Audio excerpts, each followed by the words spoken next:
Assalamualaikum warahmatullahi wabarakatuh. Pada video kali ini saya akan menjelaskan mengenai desain penelitian eksperimen. Adapun definisi desain penelitian, yang pertama itu dari Sekaran dan Boughi pada tahun 2016 mengemukakan bahwa desain mengacu pada bagaimana mengumpulkan data, menganalisis, menafsirkan, kemudian memberikan jawaban atas masalah. Yang kedua itu dari Creswell pada tahun 2011 mendefinisikan desain sebagai prosedur khusus yang terlibat dalam proses penelitian, meliputi pengumpulan data, analisis data, dan penulisan laporan. Yang ketiga itu dari McMillan pada tahun 2010 mendefinisikan desain penelitian sebagai rencana dan struktur penyelidikan yang digunakan untuk memperoleh bukti-bukti empiris dalam menjawab penelitian. Kemudian, desain penelitian eksperimen ini diklasifikasikan ke dalam dua jenis sesuai dengan yang dikemukakan oleh Creswell pada tahun 2012 bahwa penelitian eksperimen secara umum terbagi ke dalam dua jenis, yaitu between group design dan within group design. Desain penelitian eksperimen dengan between group design merupakan desain eksperimen di mana peneliti membandingkan dua kelompok atau lebih. Di dalam desain between group design, kelompok bisa dibentuk secara random assignment atau menggunakan kelompok yang sudah ada tanpa melakukan prosedur random assignment. Adapun beberapa jenis desain yang termasuk ke dalam kelompok between subject in design ini yaitu sebagai berikut. Yang pertama yaitu true experiment. Desain true experiment atau dalam bahasa Indonesia dikenal dengan eksperimen sejati merupakan desain eksperimen yang paling ketat dan kuat karena dalam penelitian true eksperimen subjek penelitian dipilih secara random. Random assignment digunakan pada penelitian ini. Tujuannya yaitu supaya ancaman terhadap validasi internal tidak muncul. Desain dalam penelitian eksperimen ini menggunakan kelompok pembanding. Jumlah kelompok atau individu yang dibandingkan itu 2 atau lebih. Antara kelompok eksperimen dan kelompok pembanding dilakukan secara acak dengan prinsip random assignment. Dalam desain ini dapat dipahami bahwa peneliti melakukan uji atau pengukuran terlebih dahulu sebelum melakukan perlakuan pretest dan setelah perlakuan post-test. Jumlah intervensi yang digunakan itu 1 atau lebih intervensi. Kemudian variabel dependen yang diukur atau diamati itu sekali. Dan kontrol yang biasa digunakan itu yaitu pretest, matching atau pencocokan, blocking atau pemblokiran, dan kovarian. Yang kedua yaitu quasi eksperimen. Desain ini merupakan kebalikan dari penelitian true eksperimen. Bedanya, dalam desain kuasi eksperimen, peneliti menggunakan kelompok yang sudah ada dan tidak melakukan random assignment atau membentuk kelompok secara acak. Bentuk desain eksperimen ini merupakan pengembangan dari true experimental design yang sulit digunakan.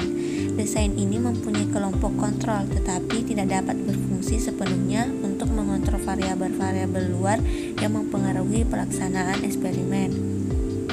Walaupun demikian, desain ini lebih baik dari pre-experimental design. Quasi-experimental design ini digunakan karena pada kenyataannya sulit mendapatkan kelompok kontrol yang digunakan untuk penelitian. Sama seperti dengan true eksperimen, jumlah kelompok individu yang dibandingkan itu 2 atau lebih.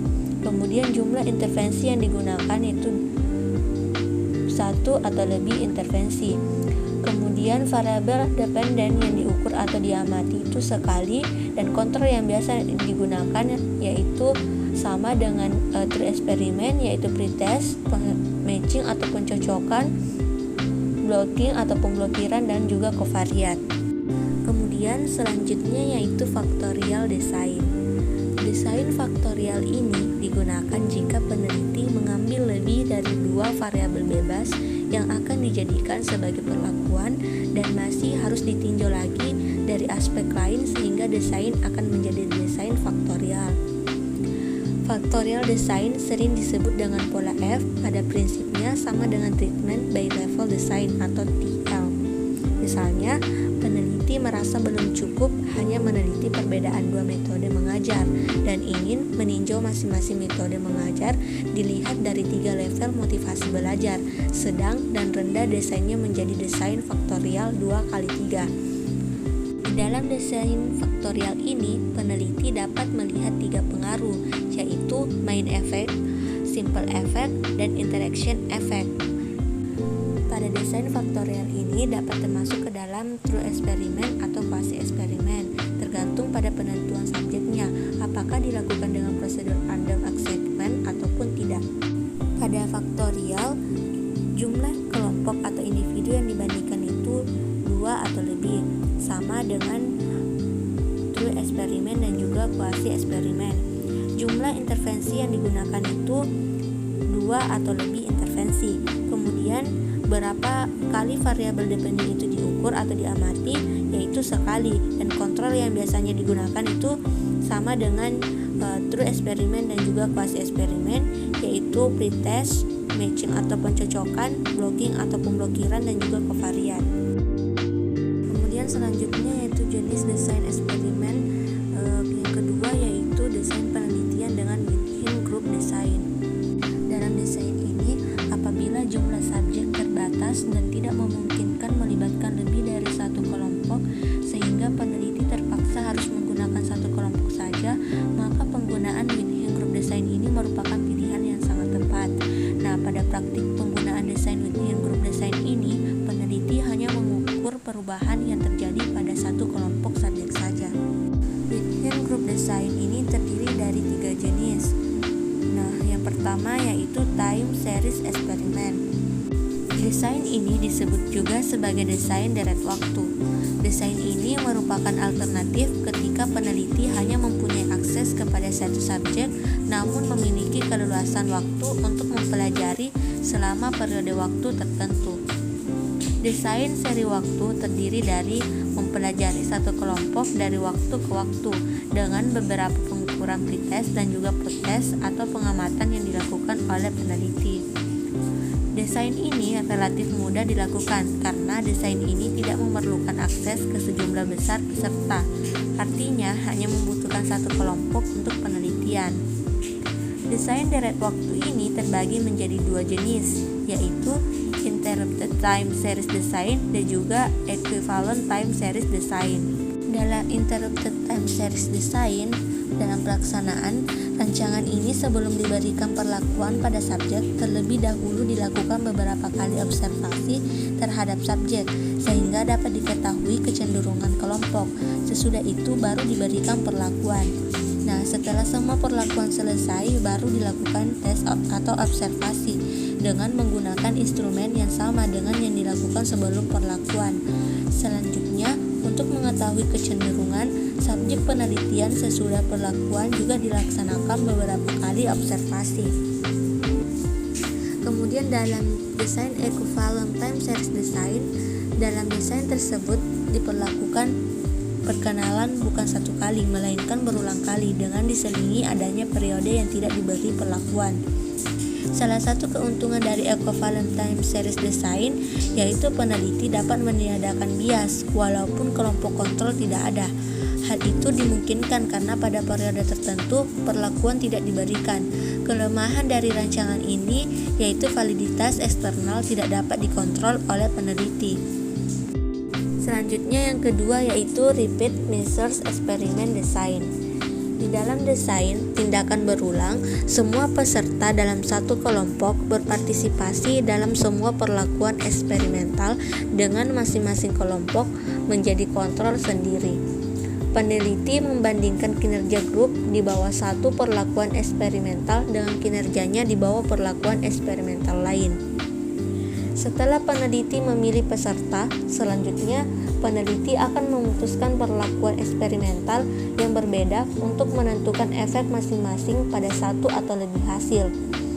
Ukuran hasil observasi akan mengikuti perlakuan eksperimental pertama, dan kemudian ukuran hasil kedua diambil setelah perlakuan eksperimen kedua.